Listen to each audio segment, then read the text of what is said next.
Ketika Imam Syafi'i ditanya, bolehkah orang Islam tidak kawin? Ya asal dia ada zina ya boleh, karena Allah menyebut hamba yang soleh dan sebagian mereka tidak nikah, yaitu Nabi Yahya dan Nabi Isa, yaitu wasayyida wa hasura wa nabiyya minas sholihin. Jadi cara berpikir Imam Syafi'i gampang. Bagaimana hukumnya orang Islam yang nggak nikah padahal dia tapi asal nggak zina loh ya? Ya jawabannya ya boleh, karena Allah mensifati Nabi Yahya dan Isa dengan status hasur, tidak apa? Nikah. Bolehkah seorang soleh jadi raja? Ya boleh. Dawud dan Sulaiman itu seorang soleh dan jadi raja. Bolehkah orang soleh itu fakir? Wah sudah banyak, nggak usah dibolehkan sudah banyak. Kan? Jadi gampang sekali Quran di depan ahlinya itu.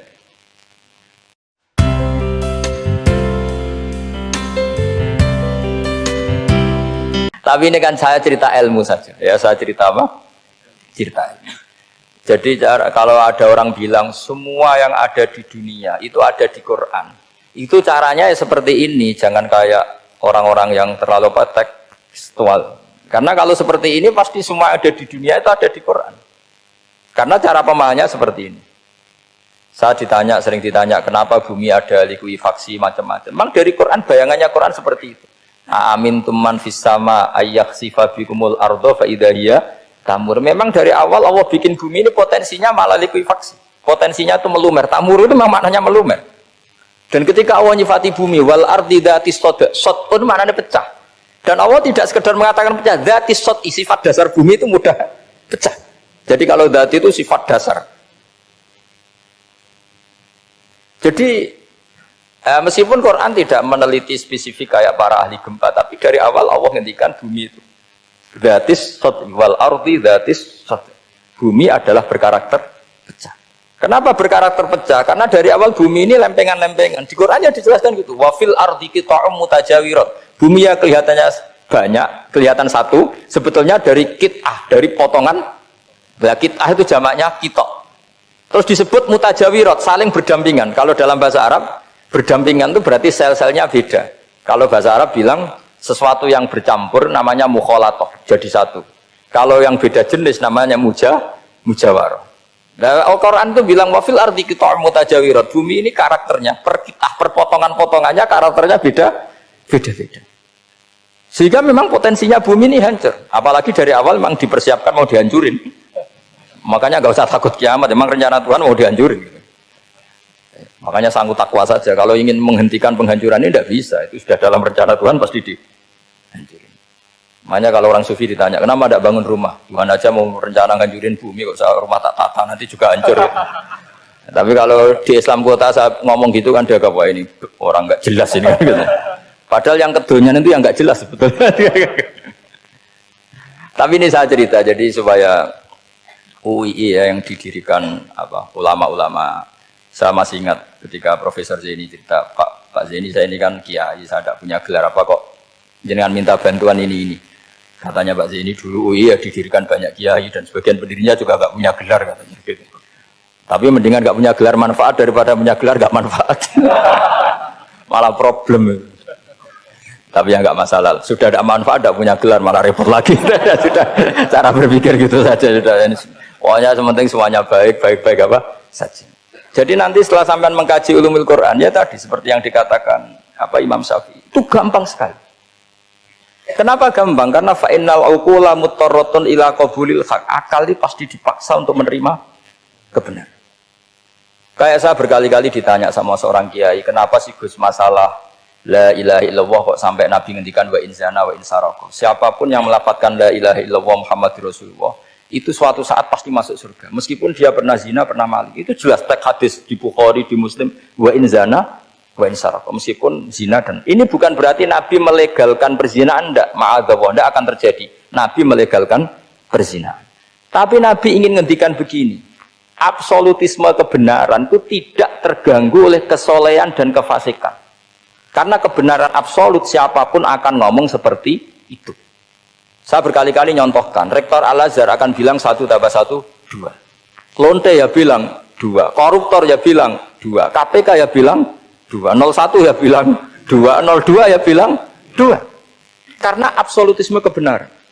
Dan Nabi itu ingin mengatakan bahwa Allah Tuhan ini kebenaran sejati, sehingga siapapun yang melafadzkan sah. Sehingga orang yang kafir 70 tahun sekali melafadzkan syahadat sah. Tidak usah begini. Pak kafir, soleh dulu ya beberapa tahun gitu. Baru Anda sah melafadzkan kalimat la ilaha. Tidak ada seperti itu. Semua ulama ijma, orang kafir 70 tahun melafadzkan la ilaha illallah sekali langsung menjadi muslim. Kenapa sah? Kebenaran absolut tidak bersyarat kesolehan maupun kefasikan. Ya kata tadi, orang bilang 1 tambah 1 harus profesor apa anak TK boleh? Jangan mentang-mentang profesor, doktor, rektor, UGM, atau UI. Tadi anak kecil bilang berapa? 1 plus 1, 2. Sudah, aku tak bilang 4. Tidak bisa. Kebenaran absolut itu orang akan sepak. Nah, Quran itu termasuk kebenarannya absolut. Maka harusnya siapapun bisa memahami Quran. Termasuk orang yang sebelum Islam. Sekarang saya tanya ke sampean, ketika Umar masuk Islam karena dengar Quran, itu dulu dengarnya apa dulu Islamnya? Dulu dengarnya, dan dia paham. Wa ma huwa min kalamil basar, ini tidak mungkin omongan manusia seindah ini. Karena mudah difahami Quran. Nah sekarang enggak, karena ada sistem akademik. Itu terus orang macam-macam urutannya. Jadi repot sekarang. Kalau kata tafsir At-Tabari lebih ekstrim lagi. Idla yuqalu masalan ifham bima la aqlala. Jadi orang-orang kafir ini kan, orang-orang kafir Mekah ini kan, Rasulullah jadi nabi ini kan semua orang masih kafir. Enggak ada mahasiswa UI, enggak ada orang NU, enggak ada orang Muhammadiyah. Semuanya orang kafir, semuanya masih kafir. Terus Nabi membawa Quran, maka khitab pertama itu bukan ya ayuhan nahdiyun, ya ayuhal muhammadiyun. Khitab pertama kul ya ayuhal kafirun, karena pendengarnya semuanya kafir. Dan itu mereka paham. Tapi nanti soal hidayat nomor 2, tapi mereka itu yang jelas paham. Sehingga banyak orang kafir yang menjadi muslim karena mendengar Al-Quran. Jadi ini penting diketahui karena kebenaran itu milik siapa saja dan akan mudah difahami. Kayak tadi, kalau 1 tambah 1 2 itu rektor ya bilang 2, anak TK ya bilang 2, musuh kamu ya bilang 2, kamu atas nama sentimen dengan musuh pun tetap bilang. Nah di sini kadang Nabi ngendikan mangqala la ilaha illallah dakhalal jannah wa in zana wa in sarqa. Proporsinya seperti itu, bukan berarti Nabi melegalkan zina, bahwa kalimat ini kalimat yang kebenarannya absolut sehingga siapapun sah mengatakan itu, meyakini itu meskipun punya masa lalu seperti itu. Jadi jangan salah makna terus Nabi melegalkan, tidak sama sekali. Jadi saya mohon ini jadikan satu ilmu, bahwa ilmu adalah tetap apa? Ilmu. Sehingga ada ayat kulil ladzina kafaru iyantahu yughfar lahum ma qad salam. Katakan kepada orang-orang kafir sekali menghentikan kekafirannya yughfar lahum ma qad salam, maka kekafiran di masa lalu dianggap hilang dan dia hanya dengan status yang sekarang, yaitu seorang mukmin. Karena dia disahkan melafadzkan la ilaha illallah. Makanya pernah ada cerita, ini penting saya utarakan ke jenengan. Ada orang kumpul kebo, singkat cerita, kumpul kebo lelaki sama perempuan. Suatu saat Nabi dikasih tahu sama tetangganya, ya Rasulullah, orang yang biasa kumpul kebo itu sekarang sudah nikah. Jawabannya Nabi unik.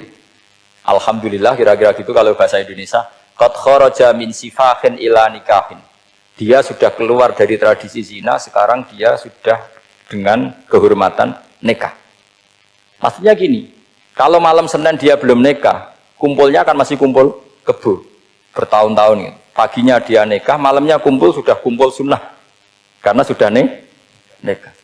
Jadi tak sama seperti tadi. Kalau dia belum melafadzkan kalimat tauhid, ya statusnya dia kafir. Sekali melakukan kalimat tauhid, ya statusnya dia muslim atau mukmin. Sama.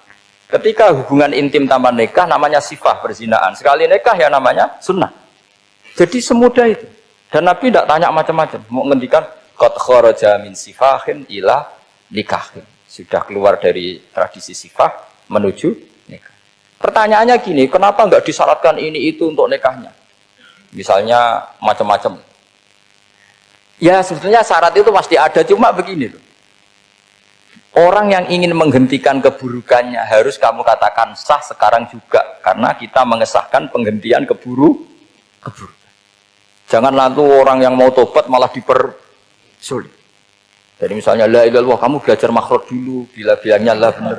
Belajar bahasa Arab dulu. Ya kacau. Apalagi saya persiapkan seremonialnya dulu, nanti di masjid di syuting supaya satu Indonesia tahu yang Islamkan saya itu kayaknya yang engkek, malah repot lagi.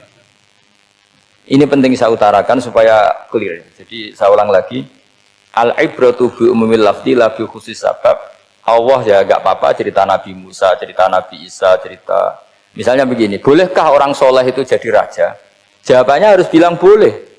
Karena Allah pernah menfigurkan tokoh soleh yang bernama Sulaiman dan Daud. Dan beliau adalah raja. Ketika Imam Syafi'i ditanya, bolehkah orang Islam tidak kawin? Ya asal dia ada zina ya boleh. Karena Allah menyebut hamba yang soleh dan sebagian mereka tidak nikah. Yaitu Nabi Yahya dan Nabi Isa. Yaitu wasayyida wa hasura wa nabiyya minas sholihin. Jadi cara berpikir Imam Syafi'i gampang. Bagaimana hukumnya orang Islam yang enggak nikah padahal dia tapi asal enggak zina loh ya. Ya jawabannya ya boleh karena Allah mensifati Nabi Yahya dan Isa dengan status hasur, tidak apa? Nikah. Bolehkah seorang soleh jadi raja? Ya boleh. Daud dan Sulaiman itu seorang soleh dan jadi raja. Bolehkah orang soleh itu fakir? Wah sudah banyak, enggak usah dibolehkan sudah banyak kan. Jadi gampang sekali Quran di depan ahlinya itu. Jadi kalau Imam Syafi'i ditanya, fa inna wa ta'ala dzakara abdan sholihan wa qala wa sayyida wa hasura wa nabiyyam minas sholihin. Ternyata ini orang dia ditanya, apakah boleh orang soleh itu jadi politikus, jadi pejabat? Ya boleh saja. Faqad ataina ala Ibrahim alkitab wal hikmata wa atainahum mulkan azim. Jadi ini yang boleh bukan sekedar Ibrahim. Padahal di ayat itu tentang ala Ibrahim. Cara berpikir ya tadi, ternyata kesalehan tidak mengganggu jabatan. Ya tentu ya maksudnya untuk kesalehan juga. Jika agama ini gampang. Makanya kalau ada yang tanya, bagaimana perempuan punya aktivitas? Ya jawabannya asal kebenaran ya boleh. Allah cerita Bilqis dan itu raja perempuan. Di hadis banyak kecakapan Aisyah memimpin, macam-macam. Jadi gampang saja. Nah, kenapa sekarang banyak orang berdebat tentang Quran dan nyuwun sewu sampai pada level gontok-gontokan ekstrim? Karena mereka nggak mau belajar ulumul Quran. Kegiatannya debat, tukaran. Yang bingung kita, yang waras ngalah lah kira-kira gitu. Ini nggak pernah ngaji Quran, gegernya. Ya kacau. Ada ulumul Quran, jadi yang namanya kitab Al-Itqan. Dan itu dibukukan oleh ulama. Dan gampang sekali. Pernah ya Sayyidina Umar ketika Futuhat, beliau sudah Futuhat itu mengalahkan musuh-musuh Islam yang memusuhi Islam. Perlu dicatat musuh-musuh Islam yang memusuhi Islam karena kalau yang tidak memusuhi Islam nggak boleh dimusuhi juga ya.